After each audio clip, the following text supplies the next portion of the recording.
For the first time in this series, the Cleveland Guardians can win the World Series today. Yes, you heard me correctly. The Cleveland Guardians can win the World Series in this episode. So where it stands is the Guardians currently lead the Rockies 2-1 in the 2024 World Series. We have games 4 and 5 today, and if Cleveland were to win both, they would become the World Series champs.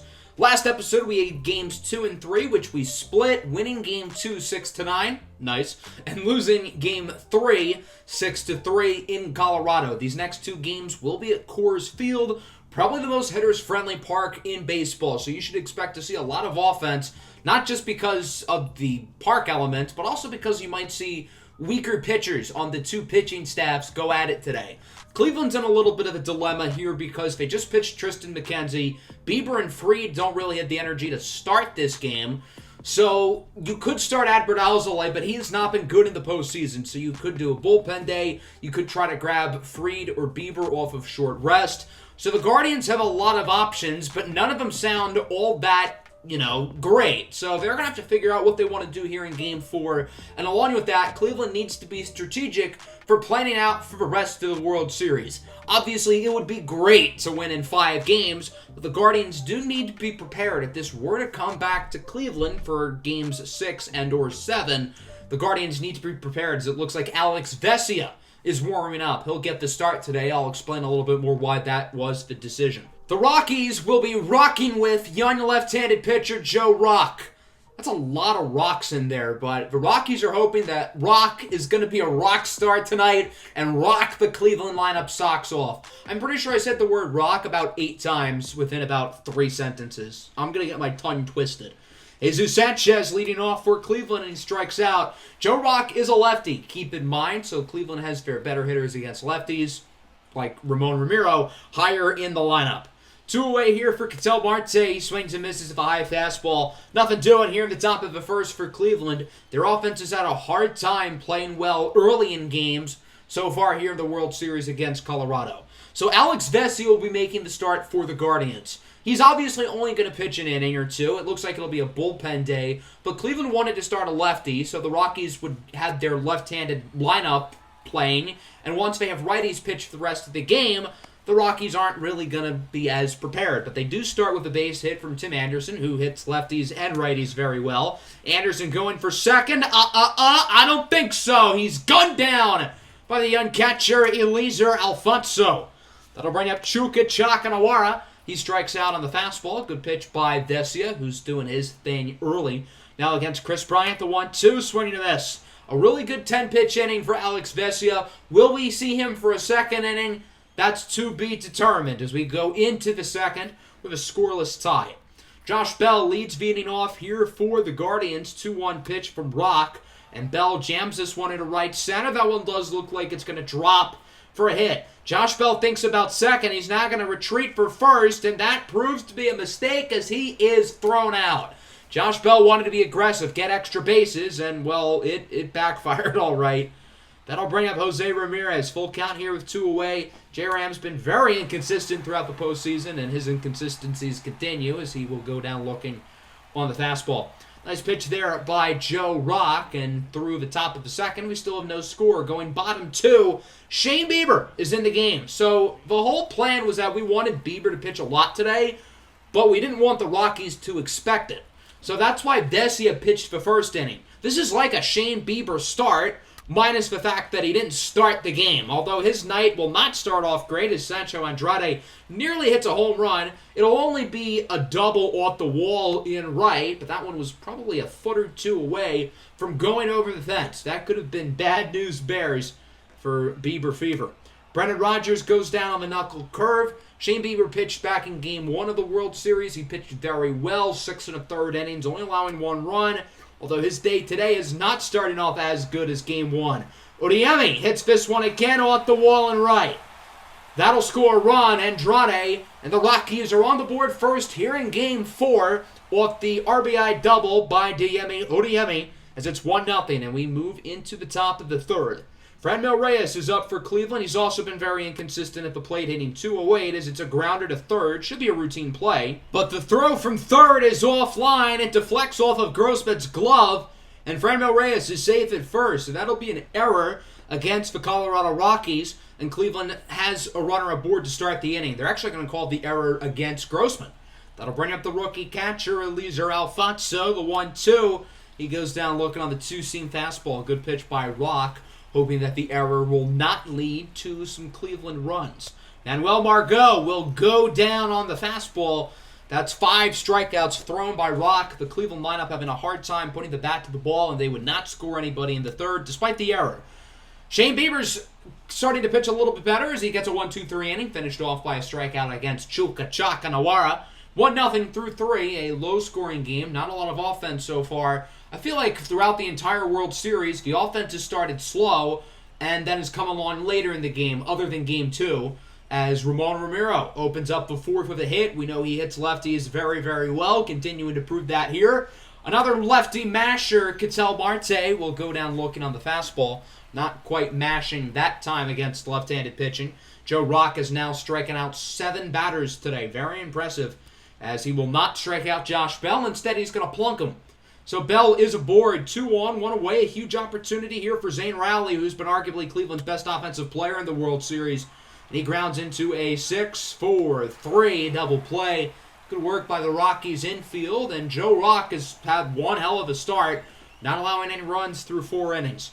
That'll bring us to the bottom of the fourth. We'll see if the Guardians can get another good inning out of Shane Bieber. I think realistically, you're hoping for 4 to 5 innings out of Bieber today. It is short rest, keep in mind, so he's not going to be able to pitch a full workload as he does strike out Chris Bryant. Brendan Rodgers now up for Colorado. He hits this one well into the gap. Margot slightly misplays it. That should go for extra bases as Rodgers will waltz into second for a double. Colorado can drive them in. They can really put themselves in a good spot here early in Game 4. The Rockies are coming off a nice Game 3. If they were to win this game, they can really gain some momentum. But Robbie Grossman goes down looking on the cutter. Grossman hits lefties really well. And remember, Cleveland started a lefty today, but they kind of wanted to mess with Colorado a little bit. And I guess it's kind of worked because the pitching's been good. The problem is the offense has not been good, although they're playing a little bit better now. Jose Ramirez singles into right field. So Cleveland gets a base runner here to start the inning. That'll bring up Franmil Reyes. 1-2 pitch on its way, and Reyes strikes out of the high fastball. Another K for Joe Rock, and he, in fact, has been a rock star tonight, rocking the Cleveland lineup's socks off. Manuel Margot grounds it to short. He's going to flip it over to second. 5 dominant, scoreless innings for Joe Rock, and he's not showing any signs of slowing down. Still 1-0. Colorado leads over Cleveland as we go into the bottom of the 5th. Shane Bieber hopefully going to continue to pitch well here as he faces off against Tiemi Odeyemi, and he will single into center. Odeyemi has had a pretty good offensive postseason. He's produced here in the World Series as one of Colorado's better offensive players, acquired from the rival Giants a couple years ago in exchange for another great outfield prospect, Benny Montgomery. Here is Randall Grichuk. Hits this one high and deep and gone into straightaway center field for a 2-run shot. And this just got real interesting. The Rockies now lead 3-0. Great work from the Colorado offense. Shane Bieber has not looked like himself here in Game 4, and I guess on short rest, he has not pitched, as he should. Chaka Nawara will line out to left, caught by Rowley. The Rockies do score 2, and I presume Shane Bieber's day could be done after 4 innings, as he allows a 2-run shot to Grichuk, and the Rockies lead 3-0. As that will propel us into the 6th inning. Cleveland's offense has got to wake up. It's like they don't know how to play offense through the first 5 innings of a World Series game. It's so weird. Jesus Sanchez will single here into center. That's a good start to the inning. We'll see if they can add some damage with it. Joe Rock now at around 80 pitches as he gets Ramiro to go down looking. That's a big strikeout for Joe Rock in Colorado. 2-1 pitch now for Ketel Marte, and he's going to belt this one into center. That one will go for a hit, and so Cleveland now has 2 runners on base. Can this finally be where the offense is able to drive in a run, or 2, or 3, who knows, and get some damage on the scoreboard as Josh Bell hits this one. It'll drop in the outfield for a base hit. Runner scores. It'll be an RBI single for Josh Bell, who this time will actually hold up at first. And it is now a 3-1 ball game with 2 runners aboard. Can the Cleveland offense make this interesting? So Joe Rock will be taken out of the game as he's finally starting to get rocked. and he'll be replaced by Jaden Hill, who will now hop on the hill, hoping to get through the 6th inning with ease. 5.63 ERA in 8 postseason innings as he faces off against the Wonder Kid, Zane Rowley, Mr. Clutch. I think that's a perfect nickname for him because he is so clutch with runners on base. That one's going to drop for a 2-run triple, and this game is tied at 3 with the potential leading run 90 feet away from home. Zane Rowley's 19 years old, but he swings the bat like he's 29 years old. He swings like he's been in this situation before, and he made his big league debut 2 months ago. This kid is unbelievable. Jose Ramirez gets hit by the pitch. Maybe not the worst outcome for the Rockies, because now there's a force out at first and second base. That'll bring up Franmil Reyes. Double play could end the inning here. Full count pitch on its way. Reyes will draw a walk. Good eye. The bases are now loaded, but there's now a force out at all 4 bases. But George Valera, the pinch hitter, can also break this game wide open. Valera skies this one into center, and it will be caught actually by the shortstop, Tim Anderson. Rowley's going to head home. Anderson's throw to the plate is going to be in time. The Rockies turn 2. Cleveland leaves multiple runners on base, but it's not all bad. They scored 3. They tie the game. Overall, a good inning for Cleveland, but there could have been a little bit more there. That'll bring us now to the bottom of the 6th inning. Dylan Tate will check in for Bieber.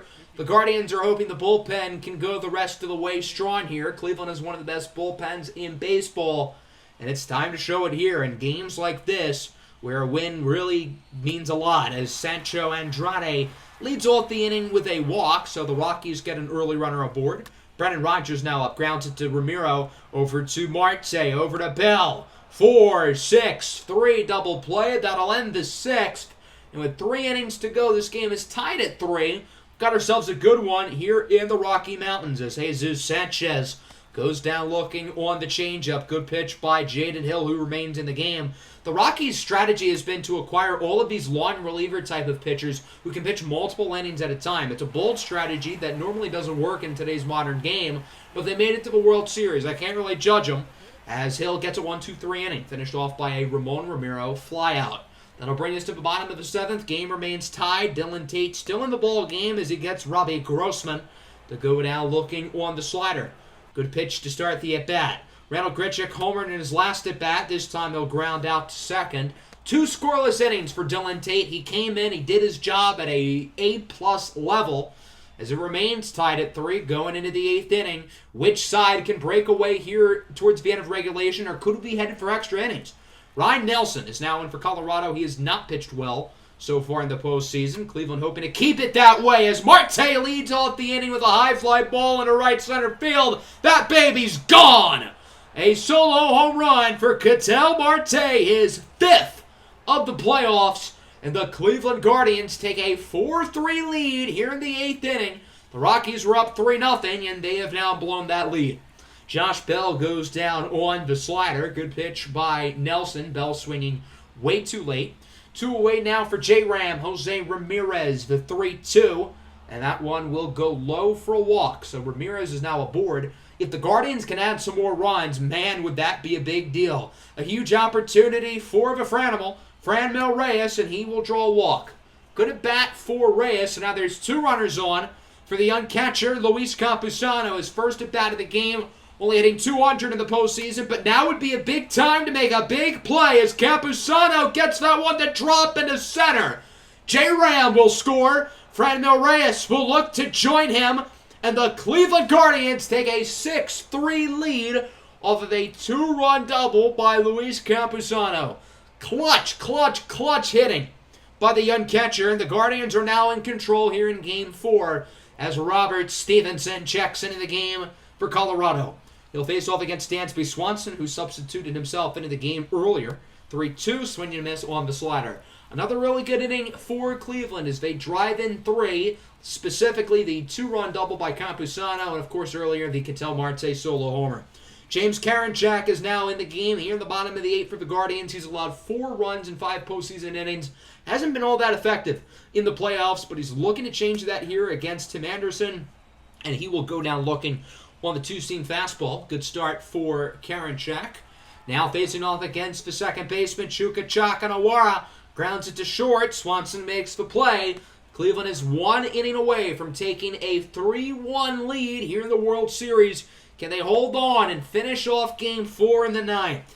Jesus Sanchez leads it off for Cleveland to 3-2. That was a nice pitch, I'm not going to lie. Robert Stevenson with a lot of hang on that pitch. Not much Sanchez could have done there. Ramon Ramiro now up for the Guardians, the 19-year-old second baseman. He goes down looking on the 97-mile-an-hour fastball. Robert Stevenson pitching well here in this 9th inning. It could be a tale of too little too late. Ketel Marte started the rally in the 8th with the home run, and he will get hit by the pitch. I'm pretty sure Ketel Marte and Josh Bell have like magnets on them. Ever since we acquired them, seems like they always get hit by pitches. There you go! Right as I say it, Josh Bell is hit by the pitch. It just makes too much sense. I feel like it happens every other game. One of those guys gets hit. It's so weird. 2-1, 2 away for Zane Rowley, who grounds that one to third. That one's going to be an infield single. Was the third base coach calling for the runner to go home for a second? That would have been pretty stupid. Good decision there by Ketel Marte to not go home, as the bases are loaded here for Jose Ramirez, and he will strike out. So the Rockies are able to get out of the jam. Cleveland loaded the bases, but weren't able to do anything with it. So that'll bring us to the bottom of the 9th. Can the Guardians finish it off with the young closer, Emmanuel Clase, who is 4 for 4 in save opportunities so far this postseason. Looking to make it 5 for 5 here against the Rockies, who need 3 runs to tie. Chris Bryant goes down looking on the cutter. There's number 1. 2 more outs away from a 3-1 lead. 2 gone now. Brendan Rodgers, the last hope, as he's going to bloop in his center, and that one goes for a hit. Okay, Colorado keeps the game alive for a little bit longer. We'll see if they can drive him in and drive these next 2 guys in to tie the game. It's Grossman, 3-2, singles up the middle. All right, there's 2 runners on, there's 2 away. The tying run is at the plate. Maybe the biggest at bat in Diemi Odiemi's career as he strikes out on the slider. And the Cleveland Guardians win Game 4 of the World Series 6-3. The Guardians take a 3-1 series lead and only need to win 1 of the next 3 games in order to become World Series champions. This was a game that it really didn't look like we were going to win. Shane Bieber struggled. He allowed 3 runs in 4 innings out of the bullpen, but our bullpen won us this game after Bieber, and Colorado's bullpen lost it. Joe Rock pitched out of his mind today. I know the numbers aren't going to be overly appealing, 5 innings, 3 earned runs, but Joe Rock was great. It was the bullpen who let Colorado down in this game. Their offense wasn't great. Ours honestly wasn't great either. We just happened to hit well late, and we did hit well with runners on base. The loss will go to Nelson. He allowed the 3 earned runs in the 8th inning. And with that, the Cleveland Guardians are 1 win away from becoming World Series champions for the first time in 76 years. Now, don't get it twisted. This series is not over. Cleveland was up 3-1 in the 2016 World Series against the Cubs. And, well, I don't need to tell all of you how that ended, but, well, it's been 76 years since the Guardians won a World Series. Put it that way. This will be the final game in Colorado no matter what. So if the Rockies were to win tonight, and this series goes to a Game 6 or a Game 7, then that would mean the World Series would be won in Cleveland. And although I'm sure it'd be fun for the Guardians to win the World Series in front of their home crowd, I think it'd be even nicer to finish it off here in 5, beat the Rockies on their home field in front of their fans to win this championship. Max Fried warming up in the bullpen for the Guardians. He will get the start today against veteran Anthony DeSclafani for the Colorado Rockies. As we take a look at both lineups today, 1-9. No Ramon Ramiro for Cleveland. He will likely be used as a bench bat who enters the game later. So here's DeSclafani, who has not pitched yet in the postseason. 3.61 ERA, 1.29 whip. Was really solid as the Rockies' number 5 starter this year, but they haven't used him at all in the playoffs. Well, until now, as he strikes out Ketel Marte on the slider right down the plate to start the ball game. 2 away here for Josh Bell. Count is full, pitch on its way, and Bell hits it nicely. Deep into center field, back at the track, at the wall, see ya! It's gone! Home run for Josh Bell. That's just the start the Cleveland offense needed as they take a 1-0 lead. Throughout really the entire World Series, the Guardians offense has struggled early in ball games, so it's great to see them scoring early as Max Fried is on the bump 2-0 in 4 postseason starts, 6 postseason appearances, has a playoff ERA in the 6s. So he's hoping he can get that a little bit better today as Anderson grounds it up the middle and Marte completely bobbles it. That might be some of the worst defense I think I've ever seen. And Tim Anderson will start the inning with an infield single. Not great, but it's not going to matter as the following batter grounds into a 6-4-3 double play. That's the second baseman, Chuka Chakanawara, as the Cleveland infield will turn 2. That'll bring up Chris Bryant to the plate, and he strikes out on the slider. Good start. The Guardians are 8 innings away from winning the World Series. Maybe we shouldn't talk like that too soon. Maybe we want to wait until, well, we get a little bit closer to the conclusion of this game if Cleveland is still winning. The first 2 batters would be walked. That'll bring up Dansby Swanson with nobody away, and he strikes out on the slider for the first out of the inning. DeSclafani finds himself in a jam early. He's going to need some mop-up duty as he faces off against George Valera. 3-1 pitch. Valera grounds this one. Nice play by Chakanawara. Going to be a close play at first, but George Valera is safe for an infield base hit. And the bases are loaded, folks, with 1 away. A huge opportunity for the Guardians to really do some early damage, but Marte strikes out, and Cleveland ends up leaving the bases loaded without scoring anybody. Really felt like the Guardians could have smashed the door open here in Game 5, but DeSclafani has other plans. That'll bring us to the bottom of the second. So far, so good for Max Fried as he strikes out Sancho Andrade for the first out of the inning, his second punch-out of the night. That'll bring up Brendan Rodgers, the 1-2, and Rodgers will ground this one up the middle for a base hit. So Rodgers is now aboard with 1 away. We'll see if Colorado can look to potentially drive them in and tie the game. 2 away for Odiemi, flies it to center. Should be a routine play for Sanchez, but he drops it. It goes right out of his glove. Rodgers heads home, going to be a close play at the plate, and he is safe. That has got to be some of the worst defense I've ever seen. You thought Ketel Marte's play in the first inning was bad. That might have been even worse. Jesus Sanchez dropped the ball literally and figuratively to tie the game.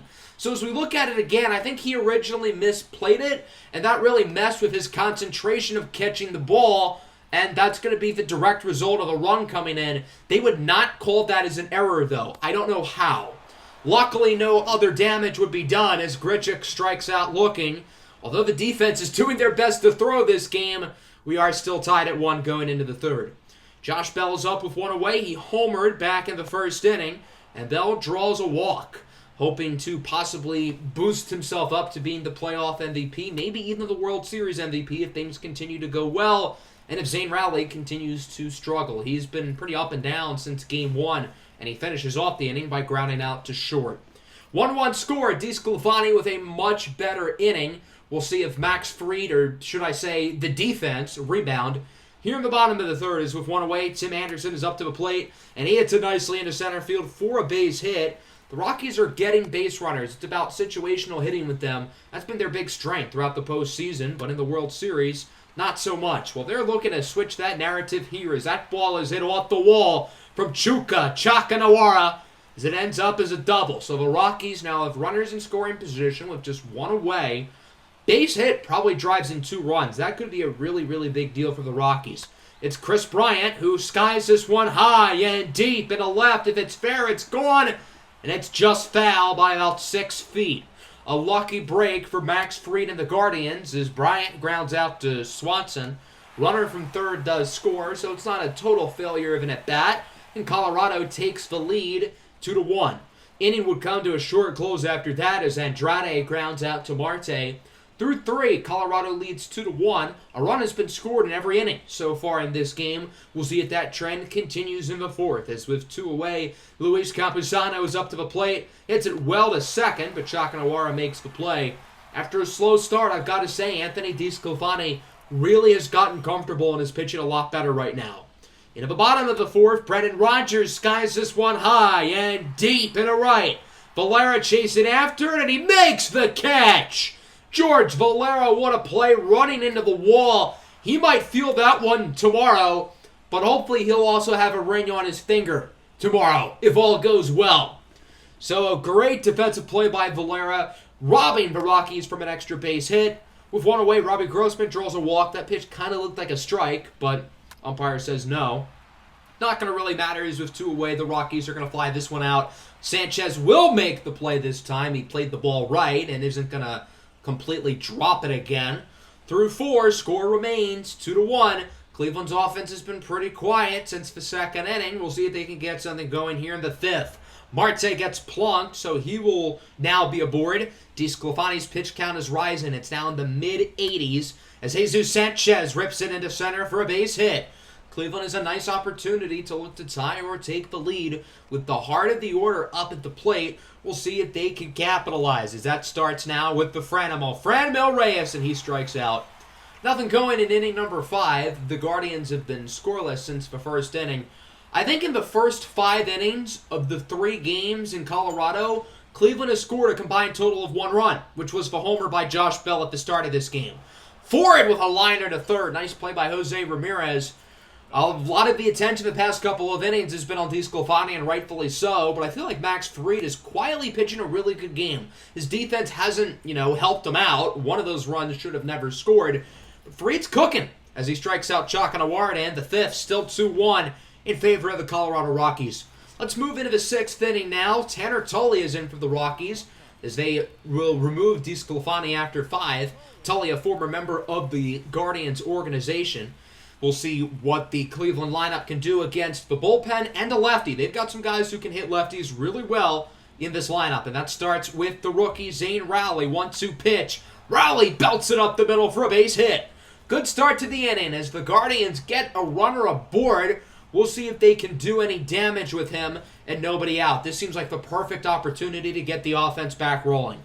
That'll bring up J-Ram, Jose Ramirez, who hits this one well in a right center field, and it goes off the wall. Rowley on his horse. He will head for home. No relay throw. It's an RBI double for Jose Ramirez, and this game is tied up at 2. Great work by the lineup. We'll see if they can add some more. Swanson hits it into right center. Pretty much the same spot that J-Ram did as it one hops off the wall. That one will go for an RBI double, and the Cleveland Guardians take a 3-2 lead here in the 6th inning off of Tanner Tully, who does not look good. Ramon Ramiro, the pinch hitter, we know he's the lefty killer, singles into right. Swanson heads home, throw is not in time, and it's now 4-2. Cleveland has 3 runs so far in the 6th, and oh yeah, there's still nobody out. What a time now to be Cleveland's offense, who is really getting in rhythm. Tully's taken out of the game after facing 4 batters. He'll be replaced by Jordan Wicks, who starts by walking George Valera. That's 5 consecutive base runners here to start the 6th for the Guardians. That'll bring up Ketel Marte. He will also draw a walk, and the bases are loaded. Still, nobody's out. This could get ugly for Colorado. Sanchez grounds into the left for a base hit, and it is now 5-2 Cleveland. Bases still loaded. Nobody is still out. This is honestly incredible what we're seeing from the Cleveland lineup. Josh Bell draws a walk, and it is now 6-2 Cleveland. A 5 spot here in the 6th inning. And oh yeah, there's still nobody out.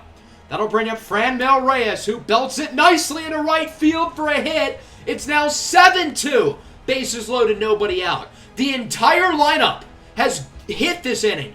Every single starter or player who's gotten an at-bat in this inning has reached base, but they're not done. Zane Rowley hits it into right.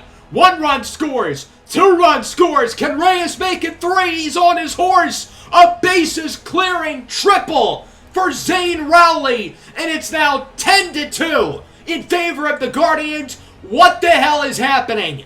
A 9 spot here in the 6th inning. There is still nobody out, and the Rockies go to their 3rd pitcher of the inning. It's Jaden Hill in for Colorado. This is an all-time offensive moment here in the World Series, and they're still not done. Jose Ramirez singles into right. It's now 11-2. That's 11 consecutive base runners who have gotten aboard for Cleveland. This is incredible.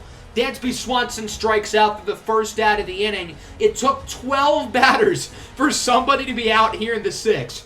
This is unbelievable. I cannot believe what I'm witnessing right now.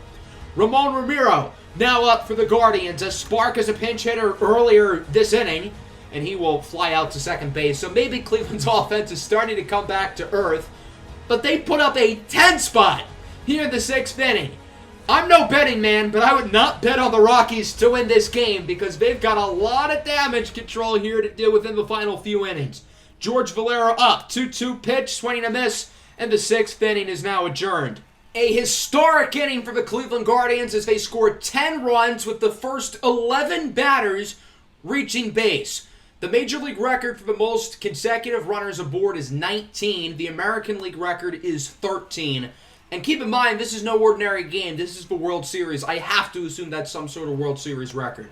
The first two batters here in the bottom of the 6th draw walks for Colorado. The Rockies have to come back down by 9 if they want any chance of winning the World Series, so they've got to give everything they've got. Max 3 taken out of the game. He'll be replaced by Ryan Weathers. The Guardians were hoping for another inning out of 3, but, I mean, let's be real. I think Cleveland doesn't want his arm to fall off, so there's no reason to really try to risk anything as Brendan Rodgers starts the inning with Weathers grounding into a double play.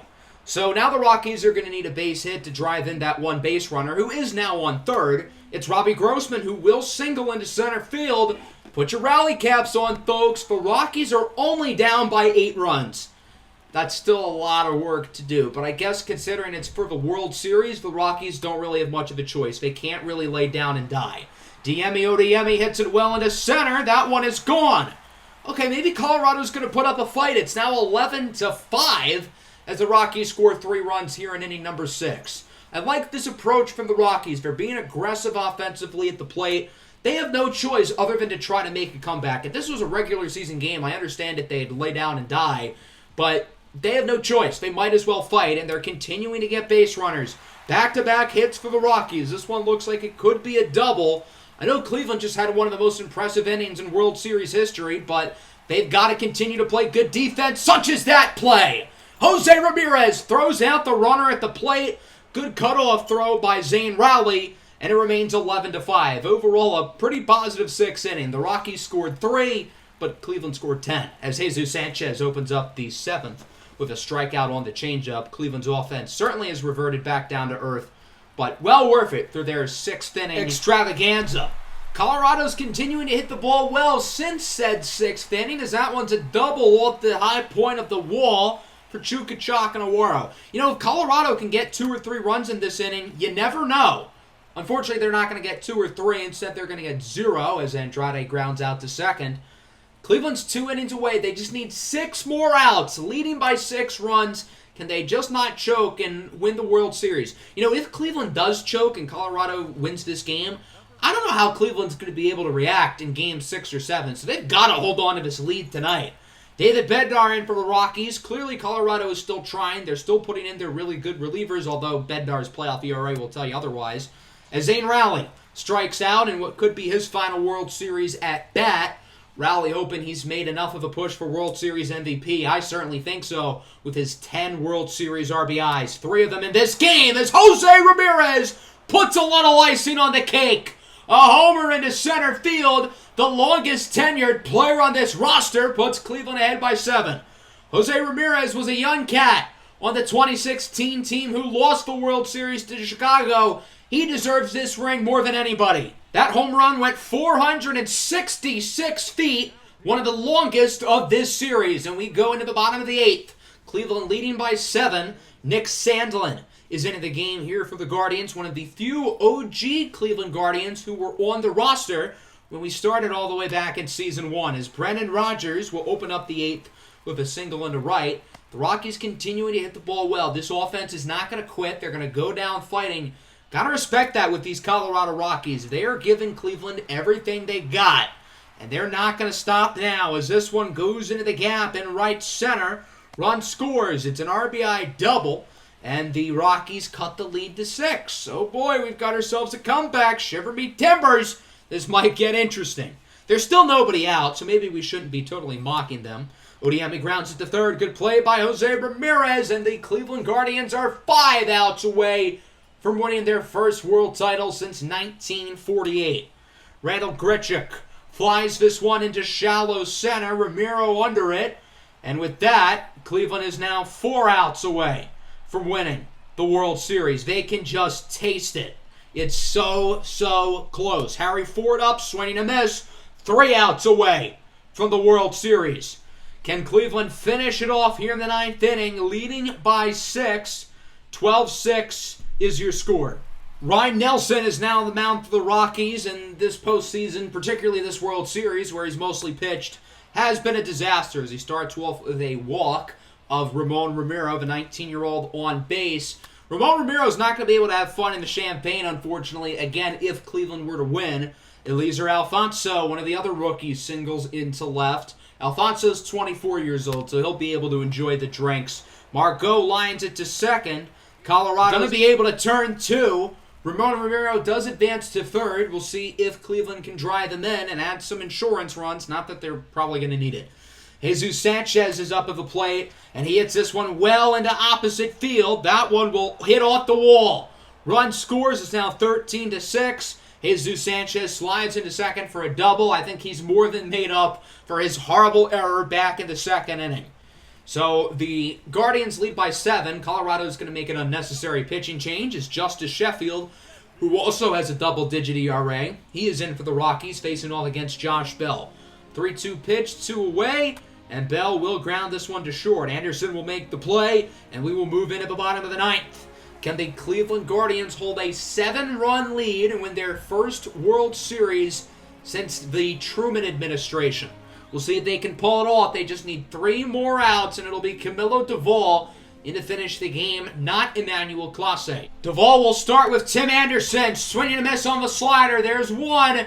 2 more to go. The top of the order here for Colorado as it's now Chuka Chakanawara. Hits this one into right. Margot under it.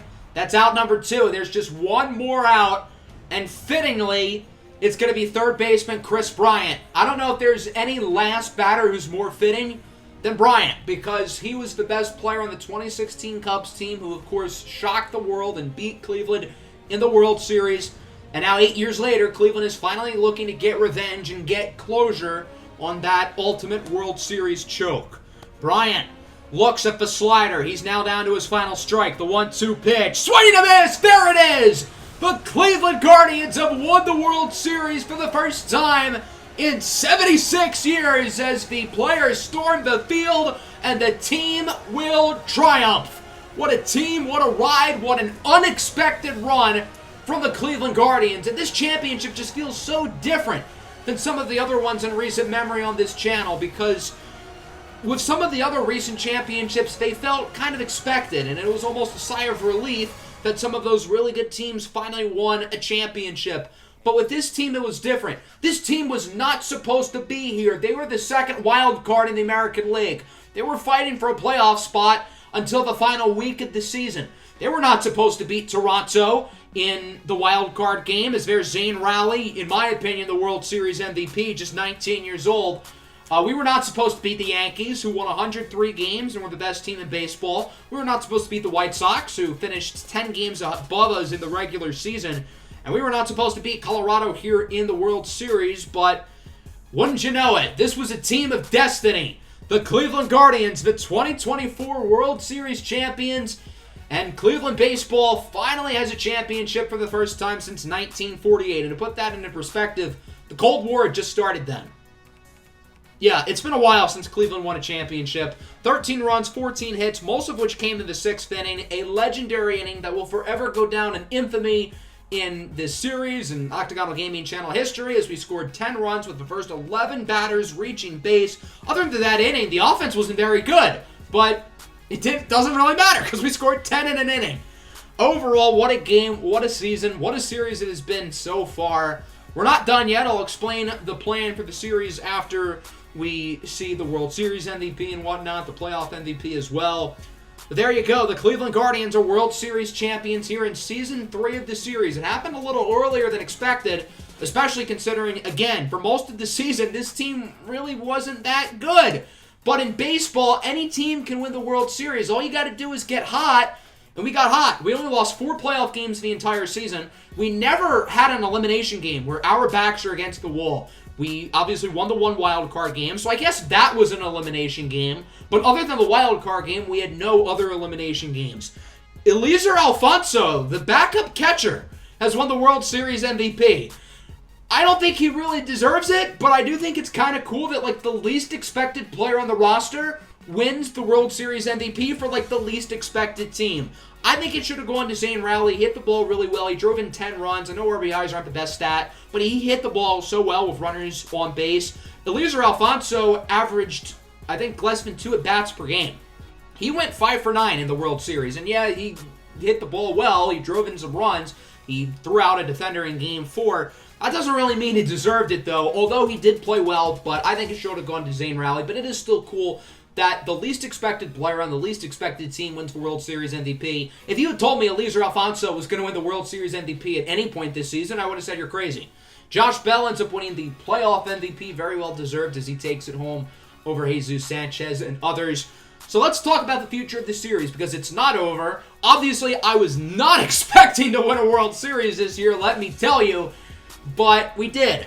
So there aren't going to be too many changes here. I do want to be able to build a dynasty with this team like I have in my other series. I certainly would like to get through 2 to 3 more regular seasons, and then we'll get to the long-term sim, of course, which is still a while away.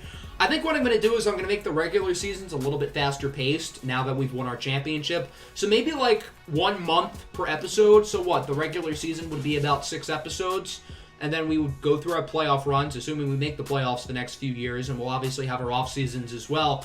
That way we can keep things fast and fresh, but also continue to build a dynasty with this team. Because although we've won the World Series and technically we're at the top of the mountain, it also feels like we still have some work to do because this team won 89 games in the regular season, and throughout most of the year, we didn't look like a contender. We just got hot at the end of the season, and obviously, we have earned this World Series. I don't want to take anything away from this team, but there are still ways that this team can get better for the future, and that starts with the offseason, which is going to be in the next episode. Hope everybody enjoyed. Make sure to like and subscribe for your World Series champion, Cleveland Guardians.